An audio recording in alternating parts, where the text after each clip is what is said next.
যেখানে মুসলমানদেরকে হত্যা করা হয়েছিল সেখানে আল্লাহ ইসলামের পতাকা পুনরায় প্রতিষ্ঠিত করেন। সালাউদ্দিন আইয়ুবী বিজয়ী হয়ে মসজিদে আকসার দরজায় দাঁড়িয়েছিলেন, আর ইসাইদের সব লিডার ভয় পেয়ে বলেছিল, এখন তৈরি হয়ে নাও, আমাদের বাচ্চাদের কাটা হবে, মহিলাদেরকে বিধবা করা হবে, যতটা রক্ত আমরা মুসলিমদের ঝরিয়েছি মুসলিমরা তার দ্বিগুণ রক্ত আমাদের শরীর থেকে জড়াবে। সালাউদ্দিন আইয়ুবী ঘোড়ায় অটুটু দাঁড়িয়ে জিজ্ঞাসা করেছিল, ও ইসাই, তোমাদের সাথে কি করা উচিত? ইসাইদের মাথা নত হয়ে গেল।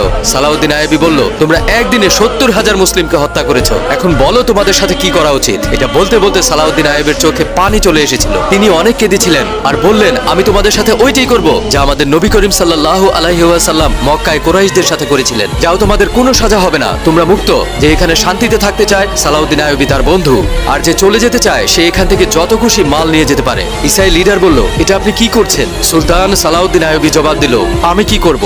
আমি ওই নবীর কথা শুনেছি যে আমাকে মাফ করা শিখিয়েছে। সুবহানাল্লাহ।